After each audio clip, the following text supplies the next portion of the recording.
There are some basic rules when it comes to surviving in Appalachia. One is that you always stay on the trail. If you're hiking in Appalachia, you stay on the trail. This is because certain agreements have been made between us, the world of the living, and them, the world of the paranormal.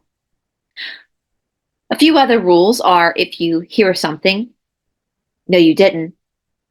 If you see something, no, you didn't.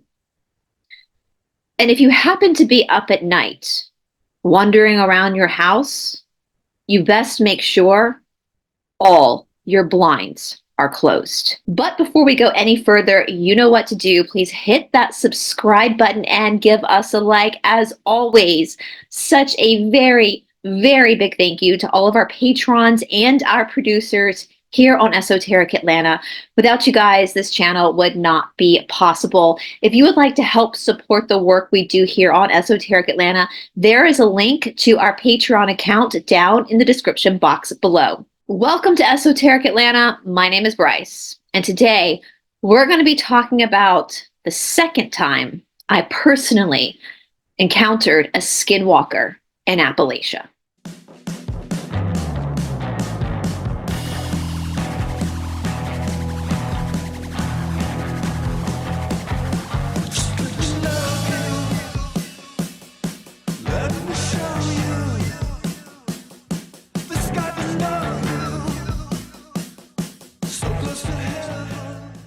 So according to the Google machine, a skinwalker is a harmful witch in Navajo culture that can transform into, possess, or disguise themselves as an animal. There are many, many theories about the skinwalker. And if you guys remembered, when I first opened my channel, I covered Skinwalker Ranch out in Utah. If those videos are still available, meaning the platform has not taken them down, then I will place them in the description box below. I will also share with you down in the description box below my first encounter with a skinwalker. Now, from what I understand, across many different Native American cultures, there are slight variations in the origin stories of skinwalkers. Again, like you saw from the Google machine, one of the most famous origin stories of skinwalkers comes from the Navajo people. I loved that deep dive I did years ago because in studying the culture of the Navajo, there was some really insightful information that the Navajo would teach their children. You guys have probably heard me say this a lot. They would teach their children that magic is real and that you have two sides of magic, and it's up to you which side you play with. If you want to practice white magic or light, working for the light, then you work with nature to help the person you're healing. You don't try to change nature, you work with it. But in the darkness, they would tell their children that the darkness, the dark black magic, works against nature for its own selfish desires. In this vein, we're taught that skinwalkers were at one point average human beings like you and me. And they decided to take the path of black magic for their own selfish desires. So they were going against nature in order to fill something within them. They get the term skinwalker because they would take a skin of an animal and they would drape themselves in that skin to shapeshift into this particular animal. Now, obviously, this goes without saying that this is for educational and entertainment purposes only. I have to say that, even though I absolutely believe, in my opinion, that all of this is real. I mean, I've had experiences with it. So with a skinwalker, according to legend, is able to shapeshift because they are taking the skin of another living being to transform themselves into that living being. A little bit different from something that is just primarily a shapeshifter, meaning other entities that can literally shapeshift into a lizard or lizard people, whatever you want to call it. Whereas this particular flavor of human has basically sold their soul to the darkness and can use whatever skin they want in order to change into that particular animal. Now, there are a lot of different variations of this, as I've said. But in most of the cultures that involve skinwalkers, and it seems that every culture has a version of a skinwalker, even if it's not called a skinwalker, but in most versions of this, the skinwalker has become this way, yes, because of black magic and because they're looking for immortality. Well, immortality at its nature is a very negative polarity, right? To want to live forever is part of the darkness. Now, I absolutely understand this after spending years of studying traditional yoga. We know our bodies are only temporary experiences for our soul. So to invest in having this particular body live forever is completely diluting and removing the power of the soul, which is not the body. The body is just this experience of the soul in this moment. So by doing something to give yourself immortality, you're basically spitting in the face of God. Now, we also know that with immortality, because it comes from the black arts, the dark arts, black magic, that it comes at a cost. Yeah? Everything you do in the darkness comes at a cost. So even for these skinwalkers, as these certain legends state, certain particular flavors of skinwalkers, even though they have achieved immortality, there is something that they have had to give up in order to be in that immortality. I will reference again one of my favorite shows, From, The Monsters of From. They have immortality, but look at the life they're leading. It's not a great life to be leading. Does that make sense? Nonetheless, there are other cultures that believe skinwalkers are more cryptoid creatures, that we only have an illusion that they were once human because they can look human from time to time. But in fact, their origins doesn't come from our density or dimension. They're more like window fallers coming from a different dimension into our existence. But regardless of the origin stories of skinwalkers, the point is that they are not here for our highest good. They are nefarious in nature. And part of me doesn't even think it really matters, their origin story. If they were human beings that sold their soul to the darkness to live in immortality, or if they're coming from a higher density, like a fourth density negative that is completely on the path of darkness, the point is they're not good for us.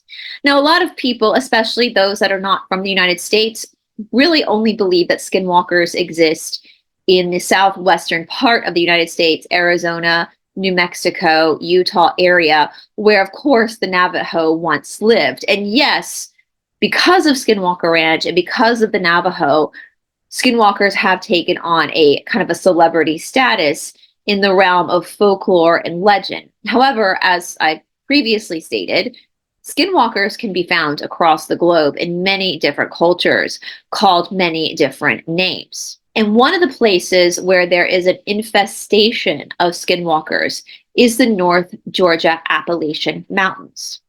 Now, from the research that we have done, it seems that skinwalkers do target particular people. They're not just going to feed off of any person, any Tom, Dick, or Harry that walks by. They're selective of who they choose. It seems that skinwalkers are very interested in Rh negatives, which is what I am, especially O negatives, which makes sense because as an O negative, we do tend to give off more energy. We have a higher level of energy. They also are attracted to people who have invested a lot of time into spiritual studies, spiritual pursuits, or occult studies. So for someone like me that spent many years in India studying traditional yoga, also being an O negative, I am definitely a person that would be targeted by a skinwalker.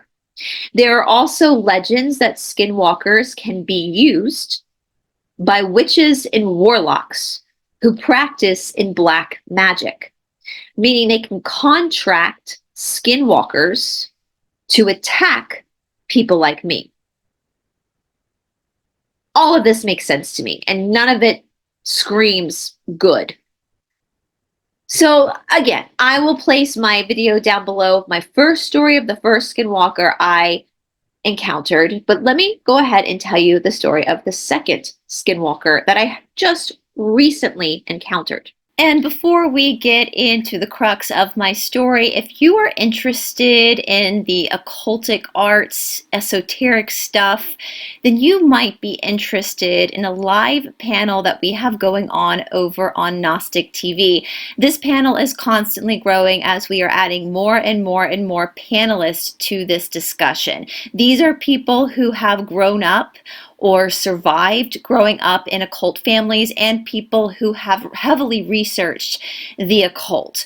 Tickets are obviously always on sale. If you follow the link below in my description box to Gnostic TV, you can purchase your ticket to Tales from the Dark Side, and that ticket is good for forever. So as more and more people are added to this panel, you will constantly have access to listen to their stories and to go back and re-listen to other people's stories that you might have previously listened to. Because Gnostic TV is a private platform, our panelists are able to divulge even more details. So before we get on with the story, here's a brief commercial in case you're interested in watching this panel. Again, all that ticket information will be down in the description box below.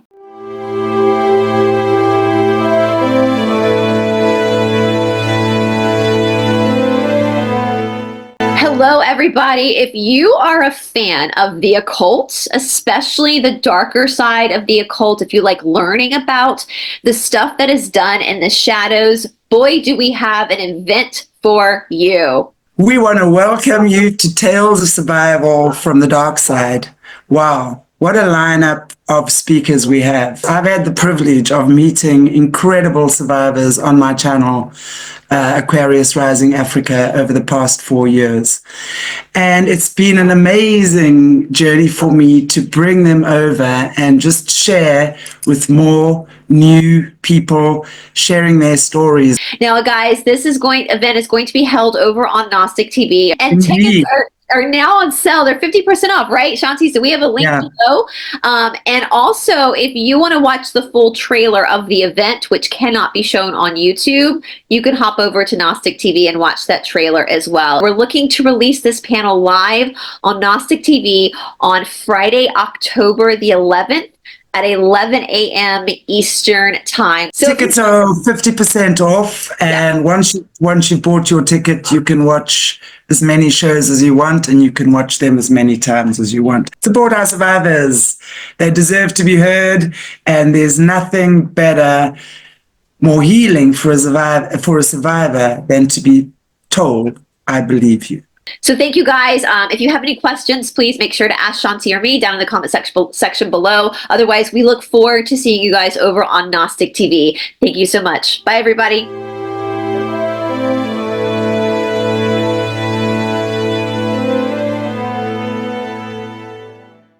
Okay, so my recording device just shut off in the middle of telling the story.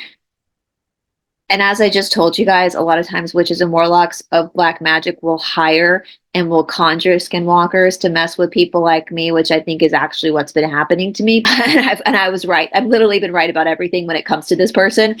And I've actually talked to military personnel. And anyway, so I'm just going to go ahead and Archangel Michael, Hecate, Magdalene, all of my ancestors, any being that's here to protect me and to protect this information, which I feel is really important and needs to get out to people, because the more we know, the stronger we are. Knowledge is power. Knowledge protects. And so I'm asking for that protection over this equipment right now from all of my guides, all of the people that are here, or beings that are here for my highest good. Please protect this equipment. Please protect my voice. Please protect the person watching this. If there are any beings, human or otherwise, that are here for nefarious purposes, to hurt me, to hurt this information, to try to stop this information from getting out, I do not consent to you being here, being in my equipment. And if you ignore my wishes, because this is my space, I'm asking for any of these beings who are nefarious, human or otherwise, to be kicked out, to be removed. I'm asking for all my guides to protect this information. And so if you don't abide by my rules in my space, you will be sent to the throne room of God for judgment. You got to get the fuck out of here. I'm I'm saying your name in my head. I don't consent to you being here, you wicked little witch. Your gig is almost up. The military knows. I've had many conversations. They know who you are. They've known who you are. That's why your black magic hasn't worked. That's why I'm still alive. All right. I know all the contracts you've taken out, everything. I know everything. I was right about everything. So, with that being said, I'm asking for protection for everybody watching this. I'm asking for a violet light of protection around the area. Help me to get this story out because this information needs to be heard. All right. So, where was I in my storytelling? Okay. With this particular skinwalker, same area that I experienced the first skinwalker. My boyfriend and I, this past Thanksgiving 2024, which for those who are not American, that happens the last Thursday in November, so it changes the date every year. We decided, and Thanksgiving, for those who are not Americans, is a huge holiday. It's one of our bigger holidays. We have Thanksgiving. It's like Halloween, Thanksgiving, Christmas, New Year. These holidays go boom, boom, boom right in a row. And Thanksgiving kind of kicks off the Christmas season. So a lot of times people are off for many days around Thanksgiving. It's kind of like the week of Christmas for us, where businesses have weird hours. So nonetheless, my boyfriend shut down his business for a few days. And instead of going to family, we decided that we were going to have a very quiet Thanksgiving, just the two of us and our dog. So we decided that we were going to book a hotel room up in the North Georgia mountains, and we were going to hike. We were going to go on long hikes. And then for Thanksgiving, we literally just had Waffle House. It was fantastic. And where we go, there is Wi-Fi, but it's really spotty. So where we go, we're really kind of disconnected from the world. Like the hotel, we have some Wi-Fi, but it's not that great. So we typically just watch movies. As far as our visual entertainment, and most of the day we're out hiking anyway. And again, where we're hiking, there is definitely no phone service. Nonetheless, well, there's a few trails. There's some trails up there that I'm not a huge fan of that make me feel a little weird. But there's one trail in particular, and this trail I've gone back and forth on whether I like it or not. It's part of the Bertram Trail. So for those who are not familiar, Bertram was a guy that, according to our mainstream narrative of history, was one of the first white dudes to navigate Appalachia.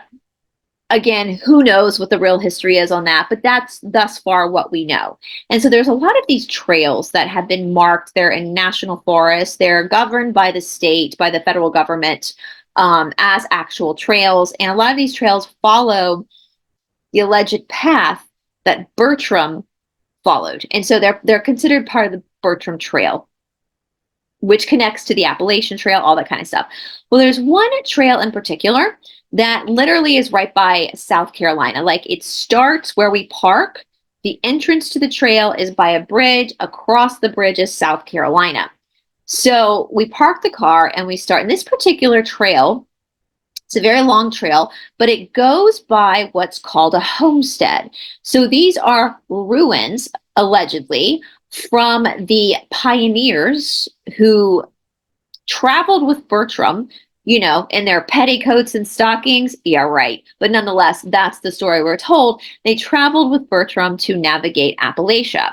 Now, part of the homestead that's left is one single chimney that you pass by. Now, we've talked about these graveyards in Appalachia before. I have a video on Gnostic TV about a particular graveyard that my friend Bobby has done research into. That's by another trail. Actually, the trail we saw the first Skinwalker, which is not by the Bertram Trail. It's in a different area. But nonetheless, there are these random cemeteries that you will find in Appalachia. Well, according to the history, which this is, traveling, navigating Appalachia in petticoats and stockings doesn't make sense to me. But this part of the story does. And how these family cemeteries came to be that have popped up all over these random places of the Appalachian Mountains are so hard to navigate that apparently, allegedly, back in the day when they were pioneering this area, whenever people would fall sick and, leave the earth, they would croak. They could not get their bodies to hollowed ground. So to transport a body to a church to put it in the cemetery just was not possible back then. The body would spoil before getting, so they would create these family cemeteries where they were homesteading. And so that's why, again, you run across random cemeteries. Well, the Bertram Trail, my boyfriend had studied the map, and my boyfriend likes to go off trail a lot. And as I said in the opening, one of the rules is that you don't go off trail. There's reasons for this. Well, he kind of looked at the map of Bertram, and he saw that just behind the homestead, the little chimney that's left, was what appeared to be a family cemetery from like the 1800s, the 19th century. And so we were talking about it. He was like, look, it's not that far off trail. Let's just go see it. And he even showed me, he's like, see, there's a back road. You can actually drive to the cemetery. There's a back road, which we're going to get to in a moment.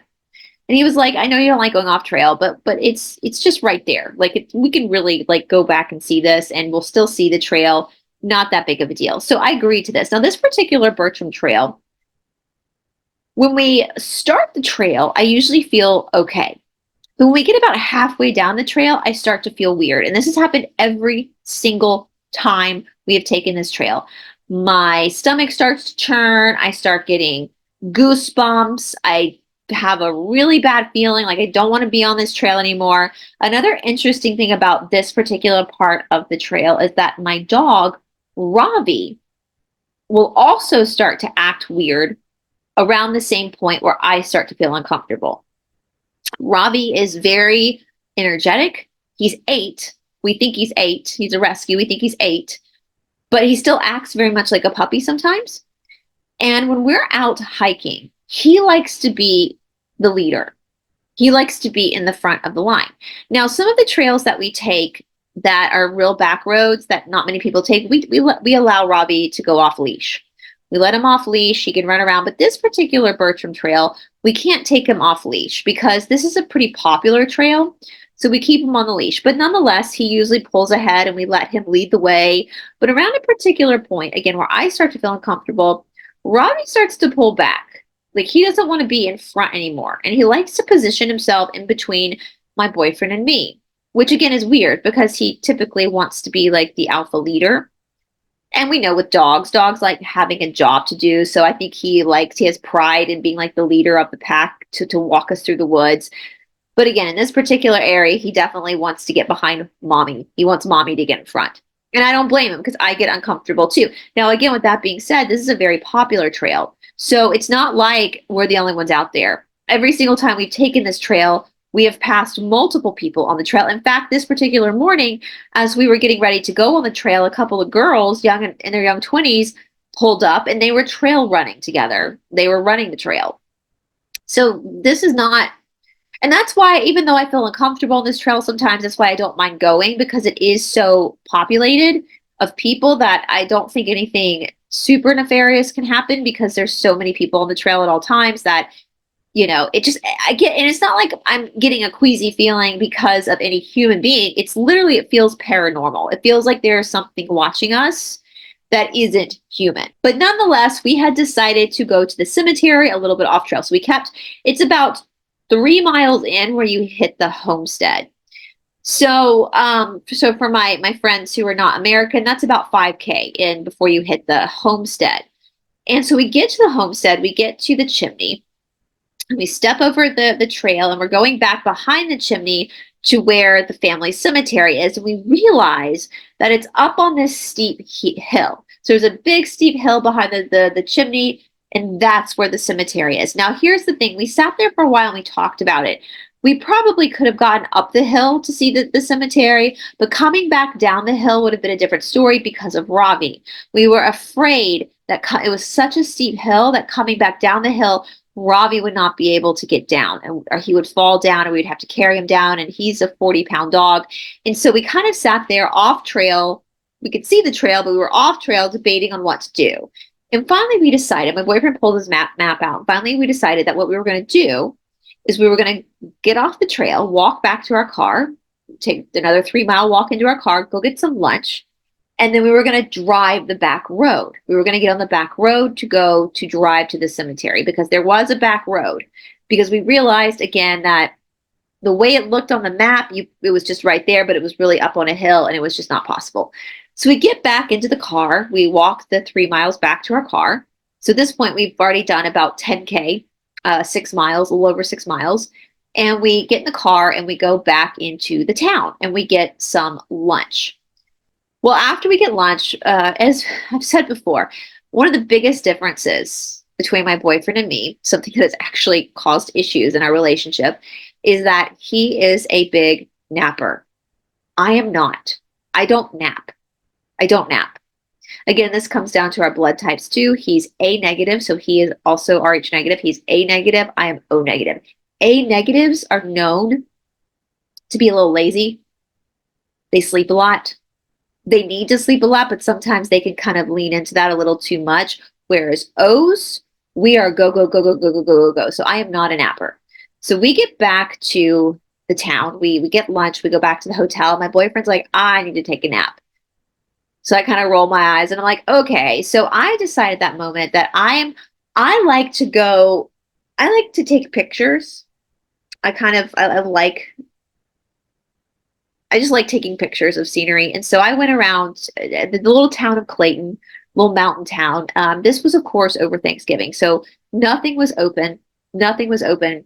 So I walked all up and down the town, just taking pictures of the town and just kind of enjoying myself. Well, there was this tarot shop that had just opened up. This new age, this like mystical, I hate using the word new age because, you know, that's a term that was created by the 3-letter agency as well. So I don't even like using that term because it's supposed to like dissuade us from doing esoteric stuff. But this new, and this is wild because even though this is Appalachia and there's a lot of weird stuff, we also have kind of some super religious people kind of in this area too. So the fact that this town of Clayton has this like metaphysical shop was really cool.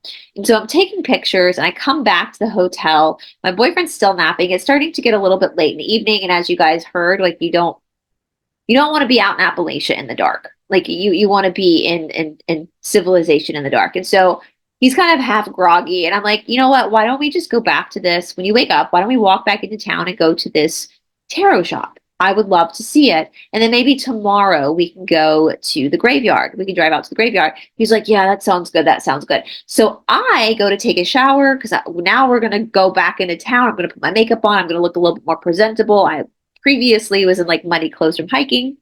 And so since I'm going to go into someone's shop, I want to make sure that I actually am respectable. So I take a shower. I change my clothes. I put my makeup on. He starts to get up. We've agreed that we're going to go to this, instead of going to the graveyard, we're going to go to this metaphysical shop. And again, it's like 3 o'clock in the afternoon at this point, and it's getting to be dusk. Like it's the sun doesn't set for a few hours, but still it's kind of that iffy time where you don't want to get stuck out into Appalachia. You know, it's kind of like hit and miss at this point. So anyway, he starts to get up, get himself dressed, and all of a sudden he has this like shift in his energy. And he is like, no, we're going to the cemetery. It freaked me out, but he was like, absolutely, we have to go to the cemetery. He was like, we'll go to the mystic shop tomorrow, but we have to go to the cemetery. You don't understand, we have to go. And his eyes, he was like very determined. So we go and get in the car and I'm starting to feel extremely uncomfortable. I'm starting to argue. We're in my car and I drive an SUV. Usually we take his truck up there, but his truck had some problems. So we were in my car, which is an SUV, but it's not the type of SUV that you really want to take into the back roads. Now, when I talk about back roads, my friends, parts of Appalachia are so back roads that you can't even go over 5 miles an hour if you wanted to. Your car is literally going up and down these really tight ravines on gravel. You're having to navigate the car.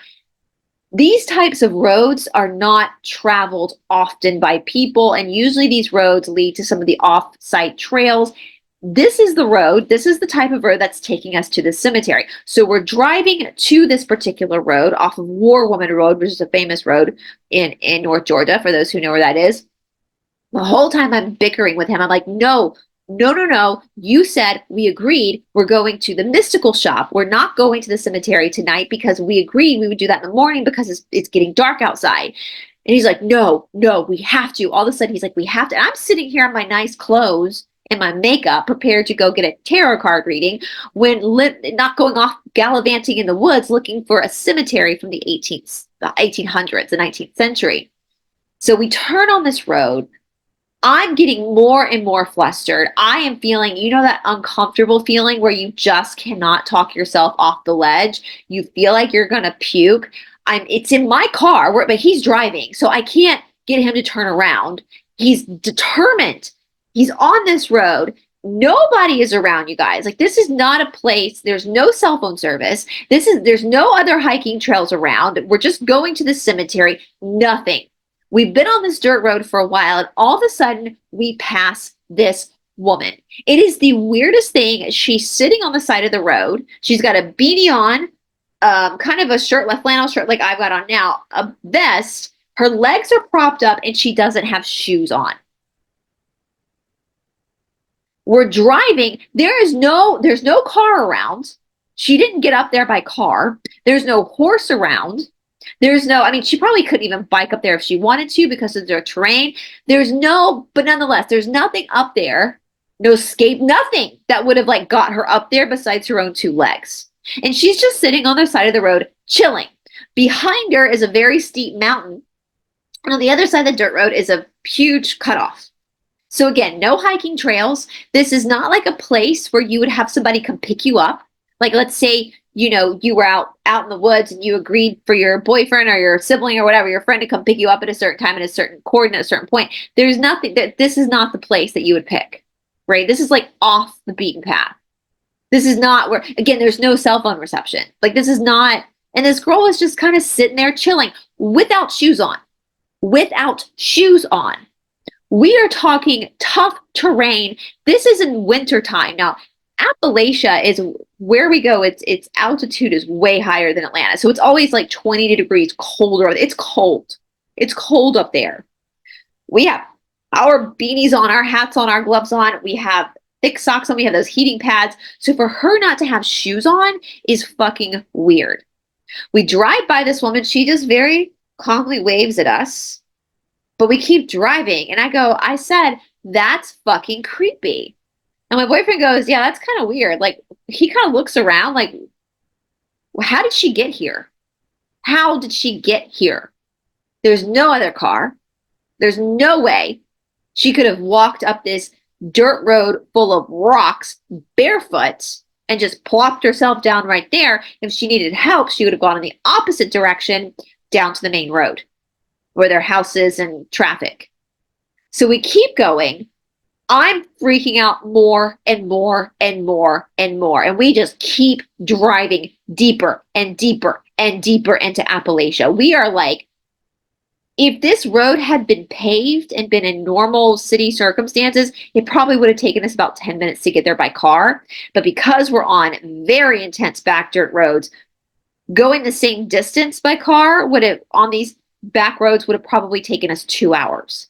So we're about 30 minutes into this drive, and I am having a flat out panic attack at this moment. I am almost in tears. I am begging my boyfriend to turn the car around. And he looks at me and he was like, I don't know why you're so afraid. I have a pew-pew in the back seat. He was like, so if we run across any crazy people or wild animals, we're going to be fine. I have one of these. And I looked at him. I was like, are you crazy? I was like, I'm not afraid of wild animals or of crazy people. That's not what's scaring me. What's freaking me the fuck out right now is the fact that the sun is setting.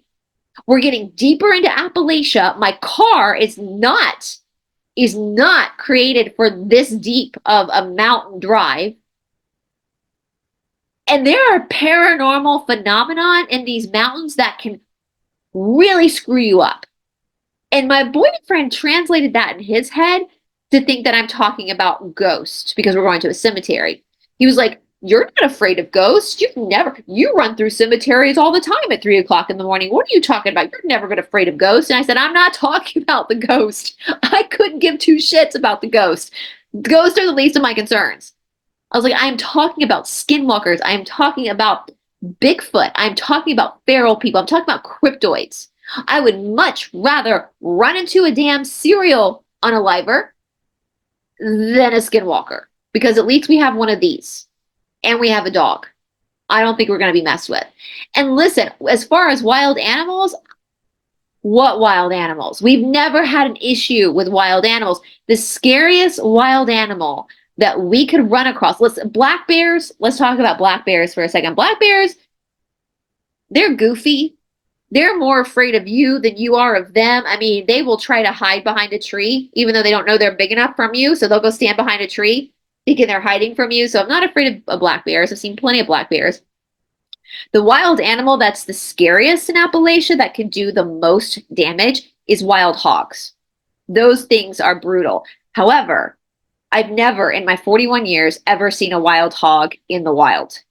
I've seen lots of fresh poop from wild hogs, but they are so clever. They hear you coming and they scatter. So I'm not really even concerned about wild hogs. And besides, you have one of these, right? So if push comes to shove, we are protected. We are the predators. But when it comes to skinwalkers, when it comes to Bigfoot, when it comes to feral people, we're the prey.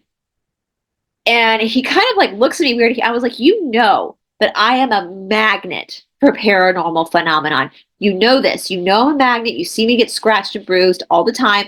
I do not like this situation, because I'm not only am I putting myself, am I being irresponsible with myself, but I'm also putting my boyfriend and my dog in a harmful situation, because these creatures are magnetized to me.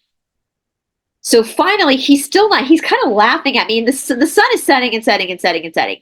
And he was like, well, what's the difference between doing it now and doing it tomorrow morning? I said, because tomorrow morning, if we leave in the butt-ass crack of dawn and something happens to my car, we can make it back down the mountain in time before the sun sets. We couldn't do that now. If the car breaks down right now, we're screwed. We're not going to make it back down the mountain in time, and I'm not going to leave the car at this time because I don't want to get stuck in the mountains. It gets so dark out there, you guys, in Appalachia, that you can hardly see in front of you. This is serious. So even taking paranormal phenomena out of it, it is so dark in those mountains, you could easily fall off a ravine. So he's still kind of giggling. I am getting more and more and more upset. Like, I am almost to the point where I'm hyperventilating and I'm in tears, and I'm in my car and we're still going forward. And I'm like, I feel like I'm being forced against my will. I feel like this is not good. Well, finally I'm like praying to be saved. We finally turn the corner and the dirt road gets even roadier, and finally my boyfriend goes, oh shit, I don't think your car is going to make it up this. Thank you, Jesus. So we turn the car around, we start heading back down. At this point, I'm starting to feel more relief. I'm still anxious, but the fact that we're heading down the mountain now, back to civilization, I still want to smack my boyfriend for putting me in this situation to begin with. And it was so weird because he is not the person that would ever do anything to make me uncomfortable. It was almost like something possessed him and took over him. But because the road got roadier and got worse, he knew logically that my car was not going to make it up there and it was going to get stuck. And because it was my car and not his car, and he was the one insisting on going, he turned around. So as we're going back down the mountain, I notice a goat is following us. A goat. This isn't just any goat. Now, goats are hysterical. I love goats. I would love to have a pet goat. But A, they are pack animals. They usually travel in packs. This goat was by itself. And B, this goat was studying us. It was walking along, because we're not going that fast. I could probably walk faster than how we were driving because of the way the road is. It was a tall goat. It had black fur and white up its eyes to get to its horns. And I pointed out to my boyfriend, we're watching this goat kind of travel beside our car. We're like, that's really weird. That's just strange. That's just very, very strange. This whole goat situation, the whole thing is just strange. Well, as we're going down, we pass the place where the girl had been sitting in the beginning, and she's gone. She's fucking gone. And my boyfriend was like, where did she go? And he's looking did she fall over the ravine? Because there's no way in the time we were gone that another car would have made it up there, picked her up, and left. And if she was still on foot, she would not have made it down a lot further down the mountain because of the terrain. She just vanished. And again, there's no horses, there was nothing. And so he's like, where did she go? And I said, yeah, especially since she didn't have shoes on. And he looks at me, he goes, what do you mean she didn't have shoes on? I said, you didn't see when she was sitting there with her legs propped up? She didn't have shoes on. And he was like, what? And I was like, that's why I said it was creepy. And so my boyfriend I see the color kind of drain from his face. We get back to War Woman Road, to the main road. I'm just like so fucking happy to be back on paved road now. Like, now we're safe. And he's kind of quiet. Like, the realization that something very strange just happened is like hitting him. So we didn't go to the mystic shop. We go back to the hotel because we're both like just spent at this point. And he starts doing research. And from what he picked up on, that girl, that goat, was a skinwalker. It is very common for them to not have shoes on because it's easier to shapeshift without shoes on. They're also kind of odd because if they are immortal, that girl could have been alive for like 200 years or so, and she's trying the best she can to fit in with 2024 style-wise behavior, mannerisms, to make herself look human.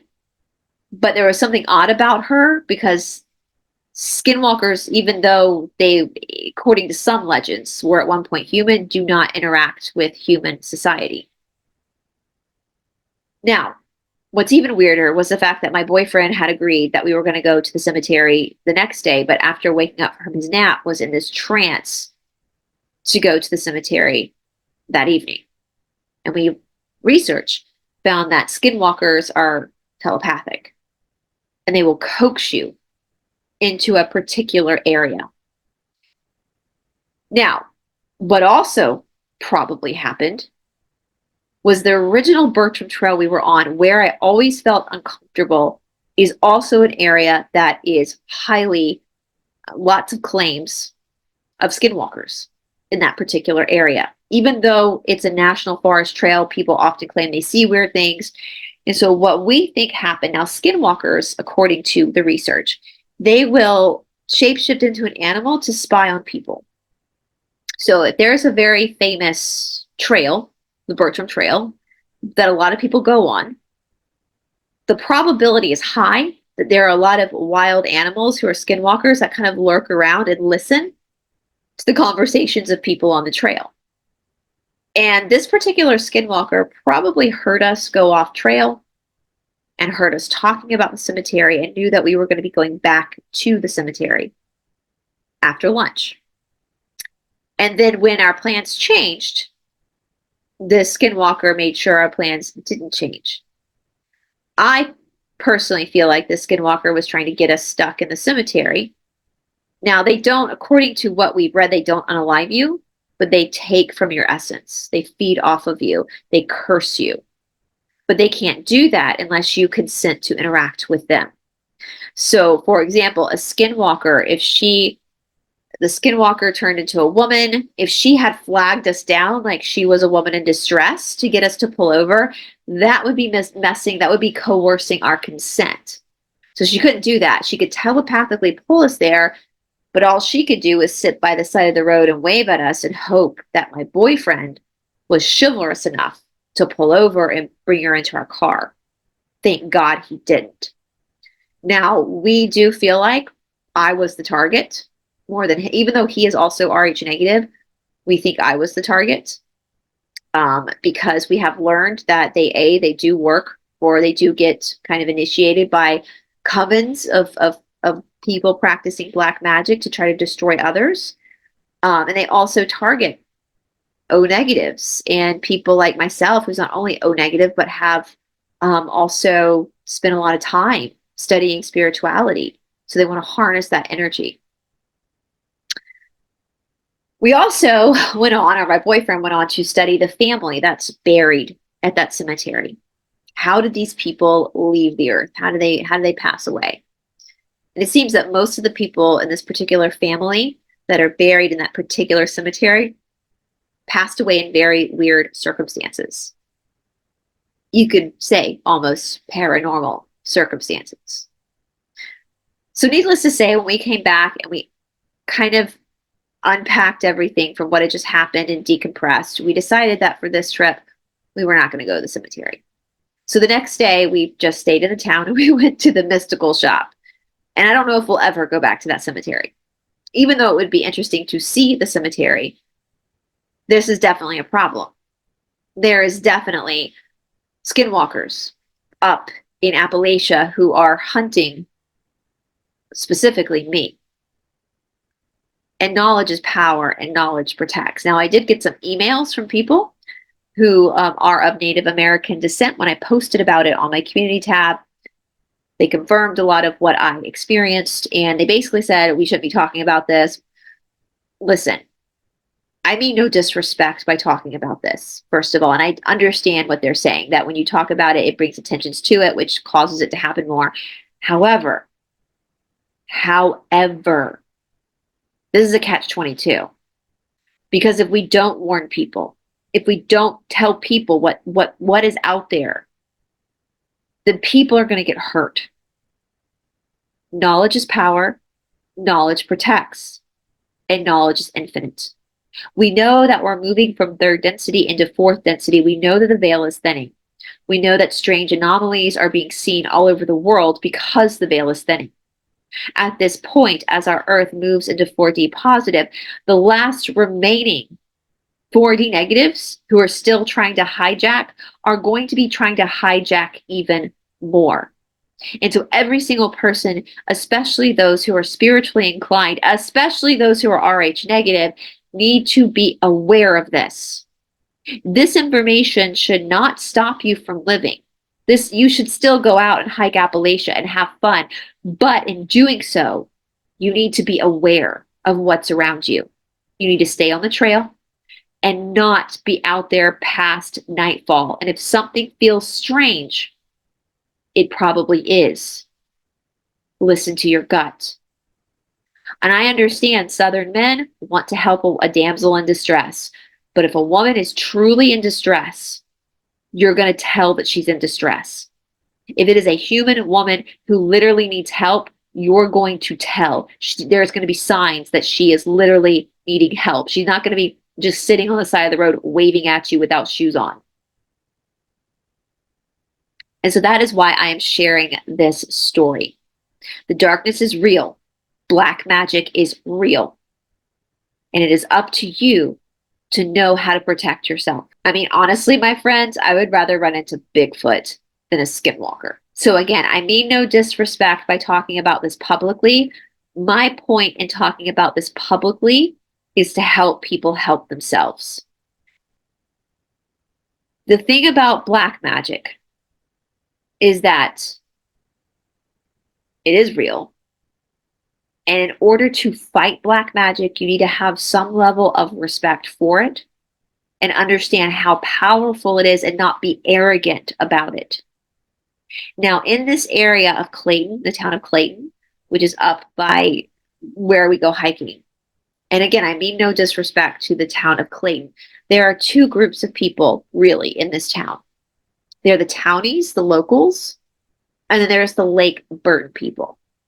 Now, Lake Bertram is a lake in Georgia, like Lake Lanier. I've covered Lake Lanier over on Gnostic TV. There's a link to Gnostic TV down in the description box below if you want to watch those episodes.